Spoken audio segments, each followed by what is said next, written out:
Hi, everyone. Thanks for being here today. You can on either side of me. Yeah, come over here. It's okay. I don't bite.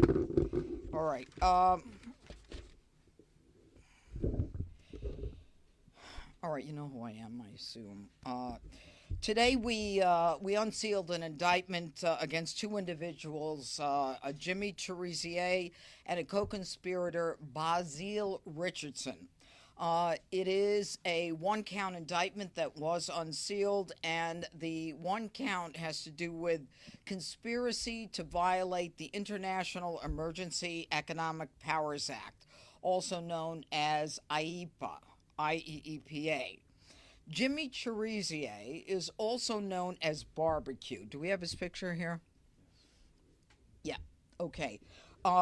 He is a notorious gang leader from Haiti who has orchestrated and committed various acts of violence against Haitians in Haiti.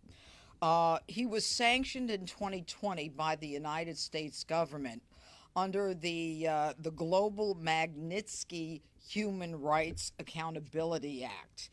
And that is an act that has to do with the president having the authority to sanction globally anyone who was involved in human rights abuses.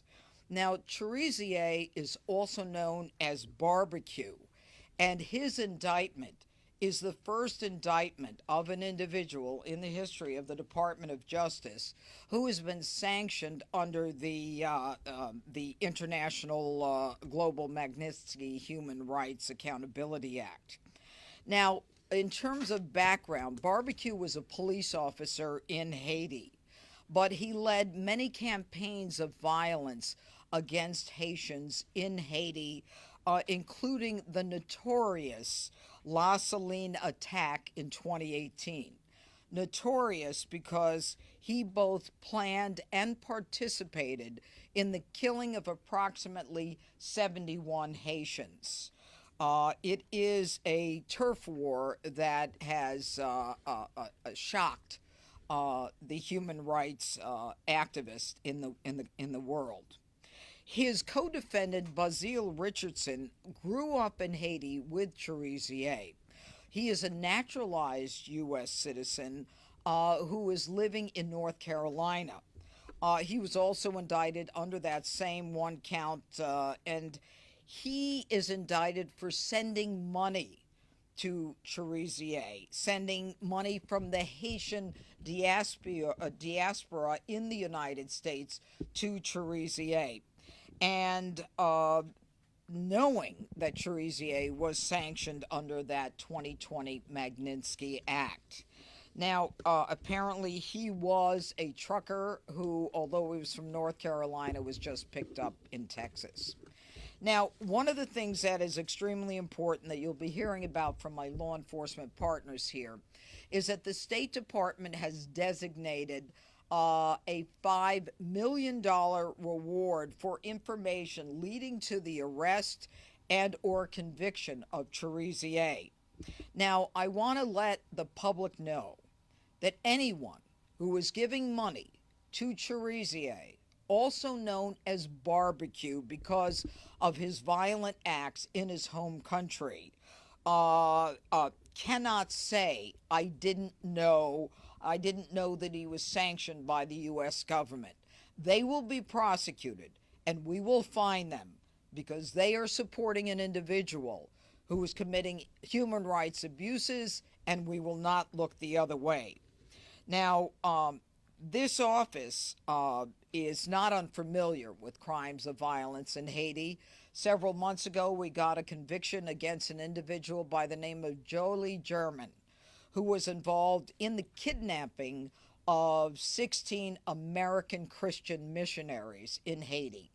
Haiti is a hotspot right now, and I don't use that as a pun on words, but there is incredible violence going on there, which is why the State Department has gotten involved and why we have made the decision to make it very clear under the Magnitsky Act that we're coming after you if you give money to Cherizier. Now, I'd like now to call upon my partners, Acting Assistant Director of the FBI, Darren Cox. Go ahead. Hi, good afternoon. I'm Darren Cox, the Acting Assistant Director of the FBI's Criminal Investigative Division. I want to thank our partners here with us today and our international partners for their hard work and partnership in combating transnational organized crime, which threatens the safety and security of communities both in the United States and abroad. Under Director Patel's leadership, the FBI is focused more than ever on crushing violent crime, cartels, and gang activity every single day. Since January, the FBI, with the help of our law enforcement partners and community members, have arrested 3 top 10 fugitives. We've arrested over 19,000 criminals, and we've seized thousands of tons of narcotics, which have saved millions of lives across the United States. The American public and criminals should know our agents and our partners are using every tool available to put criminals behind bars and keep America safe, and we will not stop. We stand shoulder to shoulder with the men and women of law enforcement, backing good cops. Without hesitation, they're taking the fight directly to the criminals, and they're restoring order. These efforts are a deliberate and coordinated plan to protect our communities and confront escalating threats from foreign terrorist organizations like Viva Unsoon and its associates. Tackling these networks means addressing every link in the chain, every cell, especially in the United States. As you've heard in today's announcement, that includes a $5 million reward for key members of Viva Unsoon and Jimmy Shazier, also known as Barbecue. We know someone has information that can help end this violence, and we want them to come forward and know that they are safe in doing so. Today, I want to highlight the amazing work the FBI and our law enforcement partners do every day to disrupt and dismantle violent criminal networks, just like that of Barbecue and his cronies. Our FBI Miami office has worked closely with our international partners to track down Shazier and his Viva Unsoon partners and associates in the United States. On July 23rd, one of Shazier's most trusted associates and a named co-conspirator was taken into custody. Brazier Richardson was investigated by Miami, and he was arrested by our FBI Houston office without incident. Violent actors like Shazier and the rest of his criminal associates must understand there is no safe haven for them and the people like them that traffic violence in our communities. The FBI and our partners will continue to leverage all of the resources available and the expertise that we have to bring these people to justice. We urge anybody with information related to Shazier or any of his criminal network to contact the FBI through our tips line or our local field office. You can also call 1-800-FBI, and you can go online to fbi.gov/tips. Together, we will stop this violence. Thank you. All right, and now Assistant Director of HSI, Ivan Arvello. Thank you. Good afternoon. Ivan Arvello, Assistant Director for Homeland Security Investigations. The unsealing of this indictment marks the culmination of a nearly 3-year investigation into Jimmy Shazier's illicit activities and involved identifying Shazier's firearm procurement and trafficking networks, fundraising operations, and the movement and misuse of U.S. dollars in violation of U.S. sanctions. These actions fuel gang and terrorist operations that have oppressed and devastated the Haitian people. Shazier's shift from Haitian law enforcement to violent gang leader was marked by his alleged involvement in the 2018 La Saline massacre. This horrific event resulted in 71 murders and the destruction of 400 homes as civilians residents of La Saline neighborhood in Port-au-Prince were caught in the middle of a gang battlefield with chaos and destruction. Over the years, international organizations have linked Shazier to several additional instances of human rights abuses. Today marks a significant step in bringing his reign of terror to an end. As a principal investigative component of DHS, responsible for investigating, disrupting, and dismantling transnational criminal organizations and terrorist groups who are seeking to exploit the customs and immigration laws of the United States.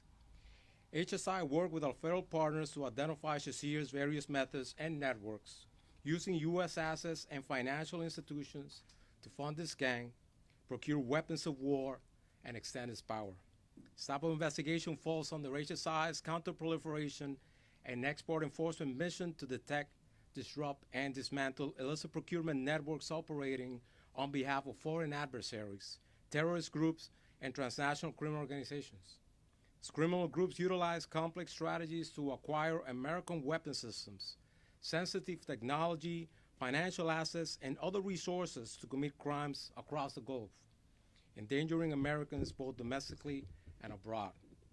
This case has been a great example of federal law enforcement agencies working together to leverage each other's strengths and unique authorities in furtherance of a common goal: promoting national security and pursuing a barbaric warlord who used our nation's resources to commit acts of violence and terror. I'd like to extend my most heartfelt thanks to our federal law enforcement partners at the FBI, the DEA, the ATF, the Department of State, the U.S. Attorney's Office for Washington, D.C., and the Department of Justice National Security Division for the invaluable partnership and relentless efforts in making this indictment happen. Thank you, and good afternoon. And finally, Chris Landberg, State Department Senior Bureau Official. Good afternoon. Thank you, U.S. Attorney Pirro, for hosting us. Thanks to our law enforcement partners. Again, I'm Chris Landberg. I'm the Senior Bureau Official of the Bureau of International Narcotics and Law Enforcement Affairs at the State Department. We're known as INL. Today, the Department of State, along with our federal law enforcement partners, is taking action to protect our nation, to protect the American people, and protect the hemisphere from foreign terrorist organizations, or FTOs. The Department of State is announcing a reward offer of up to $5 million for information leading to the arrest and or conviction of Haitian gang leader Jimmy Cherizier, also known as my colleagues have said, by the name Barbecue. And there's a poster right here related to this reward offer. We're offering this reward for Cherizier under the Transnational Organized Crime Rewards Program because he is the leader of Vive Ensemble, which was designated by Secretary of State Rubio as an FTO and specially designated global terrorist organization in May of this year. As Secretary Rubio declared in his designation announcement, the age of impunity for those supporting violence in Haiti is over. We seek the public's help in bringing Cherizier to justice for not only the people of Haiti, but also to prevent the spread of Vive Ensemble's unchecked violence throughout the hemisphere, including affecting the United States. His reign of terror and mass violence against Haiti must end. The instability resulting from his actions has the potential to drive illegal immigration to our borders and increase transnational crime.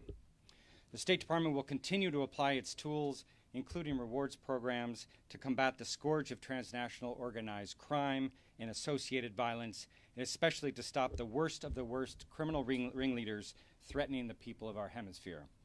So I'm going to repeat the information mentioned by my colleagues. If you have information, please contact the FBI at 1-800-CALL-FBI or HSI at 1-866-DHS-2-ICE. Help us find and convict this menace to the hemisphere, Jimmy Cherizier. Thank you. Thank you very much. Questions? Yes. Given the violent crime in D.C. that is being cracked down on with this. Okay, I'm happy to talk about violent crime in D.C., and I'm going to. I have some posters to show Okay. you. But anything on Cherizier? Are there any plans, Dr. Jeanine, to send American forces to Haiti to retrieve this man? Yeah. So the U.S. government, in a collaborative fashion, is supporting both the Haitian National Police and the Multinational Security Support Mission to help stabilize Haiti and create the conditions conducive for the holding democratic elections in the country. That is what we are doing. We are doing this mainly through foreign assistance and through technical assistance from our law enforcement partners. That is the strategy of the U.S. government right now. So the point of the rewards offer is to get information about these individuals, and then we are working very closely with Haitian National Police. So that is one of the mechanisms. If we can get information, the individuals can get up to $5 million. Our U.S. law enforcement colleagues will work with Haitian National Police and will arrest this individual and incarcerate him. I had a question about the co-defendant. You said he was picked up in Texas, right? I noticed in the indictment he's a naturalized citizen, and there's been an effort by this administration to, in some cases, denaturalize people who are convicted of crimes. Is that something on the table that you'll be looking to do once he goes through the judicial process? Well, I think it's a little too early now to really comment on that. I think right now our goal is to get a conviction here, and then we'll make a decision as to what's appropriate. There's a lot of steps before you even get to that. Anything else on Cherizier? Do you plan to indict other Haitian gang leaders? Is this just the beginning? And do you have any sense of where he might be? If we knew where he was, I wouldn't tell you. I'd go over there myself. No. Right. That was a joke. We certainly have some information, but, we need whatever information we can get from the public. We don't have him in our custody. That's all I can say right now.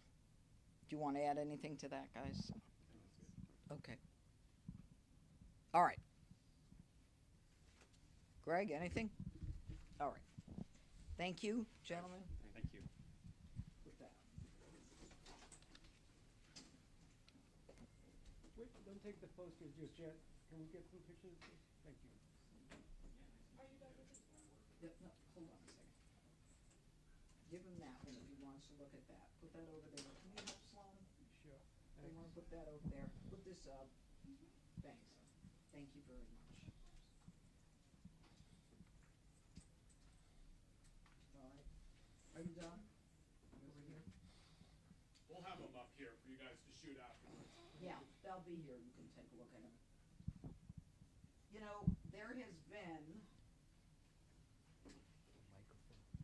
There's been a great deal of discussion. Can we get you the mic?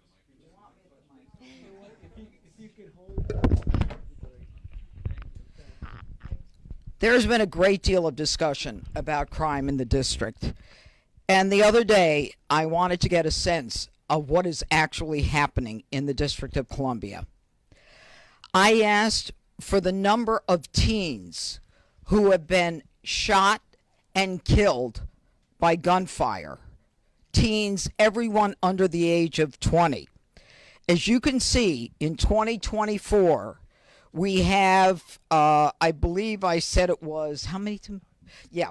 As you can see, in 2024, we have 29 individuals who were shot and killed in the district, all teens, some as young as 3 years of age, okay, because of gunfire. Some of these cases are solved, some of them are not solved. But what this makes clear to me is that there is a whole community that is suffering because of the violent crime in this district. And anyone who wants to tell me the crime is down and that we don't need an emergency focus on crimes of violence, all they need to do is take a look at this and talk to the loved ones and the family members of these individuals, all shot and killed long before their time. Now, over here are the individuals who were shot and killed under the age of 20, all teenagers in 2025. And the number here is 16. Again, all members of the minority community here. I don't know how many of these cases have been solved, but what I can tell you is, again, it's guns on the streets.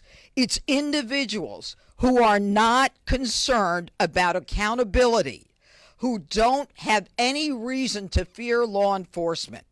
I am here today to tell you that on behalf of all of these victims, all of these families that they're going to be accountable, that we are going to make a difference, and that we are going to make sure that law enforcement is focused on these innocent, now silent victims of crime in the district.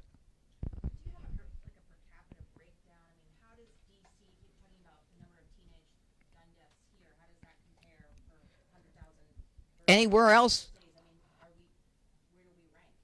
All I know is we rank in deaths. 2 years ago, we were one of the fourth highest. We were the fourth highest in the United States. I don't need any more statistics. All I need are people to recognize that these were vibrant human beings cut down because of illegal guns. I guarantee you that every one of these shootings was with an illegal gun. All right. And I guarantee you that every one of these individuals was shot and killed by someone who felt that they were never going to be caught. And I want to send a message that we are going to catch you, that we are going to change the laws, that if you're 14, 15, 16, 17, we're going to bring you into the justice system. No more of this DC, council, if they're under 16 or if they're under 19 or if they're under 25, we'll give them probation. No more. I'm done with that. Guns on the that you face, and you're just talking about it right there, but what can you conceivably do as the DC U.S. Attorney to address those laws, address the DC crime lab, which is not accredited, and also at the same time address some of the prosecutorial issues you talked about? Okay. Conceivably do. Those are great questions. Number one, the DC Crime Lab is now accredited and validated very recently. So Dr. Diaz has communicated that to us, and we are working with the DC Crime Lab. Our concern is making sure that we have enough people who are able to analyze the DNA and all of the testing that we need to have done. That's number one. Number two, as it relates to prosecution, I have been very clear that Title 16 is not enough. Under Title 16, if you are 16 or 17 years of age, we can get you for rape 1, murder, robbery 1, burglary 1. But if you shoot someone and don't kill them, I don't have jurisdiction. It goes to the Attorney General, the State Attorney General, Brian Schwab, and the focus is family court rehabilitation. Now, I was a family court judge in New York for a short period of time. The mission there is not punishment, it's rehabilitation, as evidenced by, do we have those posters? Yeah, we had a poster with what you get is yoga, and you get ice cream socials in family court. Well, I'm done with yoga and ice cream socials. We've got to change the law to bring them into the justice system. We've got to get rid of the 3 statutes or 3 laws passed by the D.C. Council. Number one is the Youth Rehabilitation Act, where you basically say with the Youth Rehabilitation Act that what we're going to do is we're going to say, if you're sentenced and you're under the age of 25, that the judge can give you probation irrespective of what the crime is. That's nonsense. And that's why a judge, and you're tired of hearing about me say this, that's why a judge gave a 19-year-old 2-3 weeks ago, and I wrote an op-ed piece, gave a 19-year-old probation, and I understand it's 2 years probation to go to college with no mandate, for getting on a public bus with an illegal gun, shooting an individual in the chest, which to me is intent to kill. And he walked away, after we convicted him, he walked away with no jail time. If that's what you want in this district, then I'm the wrong person to be United States Attorney. Number one, the Incarceration Reduction Act. The Incarceration Reduction Act that the D.C. left-leaning council passed says if you're 25 years old and you were sentenced to 15 years as a young kid for probably murder, even a serial murderer, we can let you out if you're 25. We can let you out because, not because you're rehabilitated, not because the offense wasn't that bad, but because we can. And that's got to go. All right? And the third thing is record sealing. I go through all of the effort to get a conviction, and they want to seal the convictions. They want to say, we want to seal convictions after 5 years.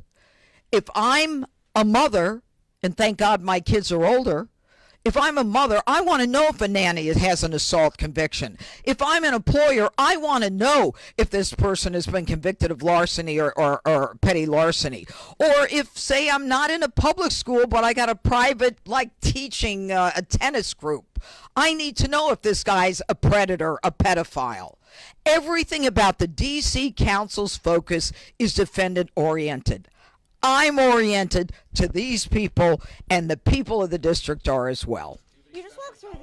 This federal takeover that you talked about a little bit. Well, you talked a lot about it, but any special. I don't have any special powers. I wish I did. But can you also talk about where you stand on hiring prosecutors and judges? I am. I am. I'm not going to bore you with the facts. Don't quote me on that. That was off the record.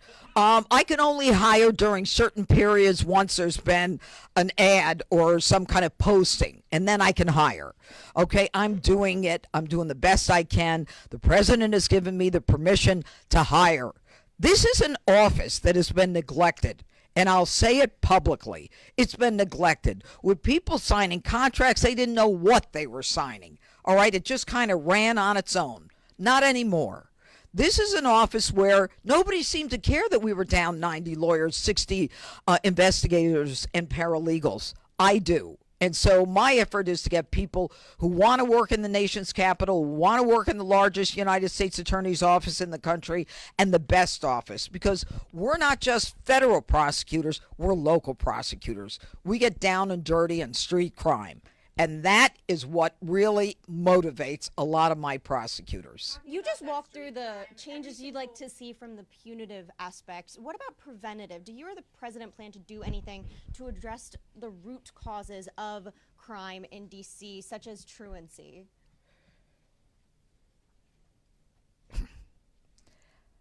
My job is to try to heal the victims and prosecute the criminal. Everybody else can deal with rehabilitating the individual. I honestly am not concerned about why they commit crimes. My concern is if they commit crimes. My concern is the victims of the crimes. That's my job as a U.S. attorney. Go ahead. But just follow up on that quickly. Is a felony one. And right Yeah. now, D.C. Superior Court judges are scheduling felony one trials in 2027, in part because there are 13 vacancies right now that's going to grow in January. The president has only nominated one D.C. Superior Court judge. It's a process that takes a while with Congress because of D.C.'s rules. Have you talked to the president about Yeah. this? Is the White House moving forward Yes. with more nominees? You're going to need these judges to Yep. get these done. As recently as yesterday, I spoke with the president, and I have spoken to the president before about these vacancies. The president wants these vacancies filled as soon as possible because, like everyone in this room, it's common sense. It's not fair to the victims, to the families. It's not fair to the defendant. Why should the defendant who's charged with a crime have to live with a case for 3 years because there's not enough judges? We're all on the same page about what makes sense and what's fair. And so we're working on that. There's a whole thing with the Judicial Nominating Commission, and then they have to get approved, and then we have to get the Senate to approve. When You, can we expect step one? you can ask the Senate No, the names from the president. He has to know. When can we expect names? For the soon, Superior Court? very soon, Weeks? soon. Can you comment on the redistribution of resources by the FBI? Okay, you're out of time? That means it's had enough. Goodbye. Thank you. I want you to report on But this. you said This it's is guns. important. You said it's guns on the street that's causing this problem. Are you concerned that the DOJ's funding cuts to gun violence prevention programs undermine the Stop efforts? it. We are putting all kinds of resources onto the street. But what about the gun aspect of the gun violence? Thank you, guys. Thanks. Martin issued a press release hailing the drop in crime rates at the end of April. What changed? It's never enough. This changed. This changed. It's never enough. You tell these families, crime has dropped. You tell the mother of the intern who was shot going out from McDonald's near the Washington Convention Center, oh, crime is down. You tell the kid who was just beat the hell and back with a severe concussion and a broken nose, crime is down. No, that falls on deaf ears. And my ears are deaf to that. And that's why I fight the fight. Thank you.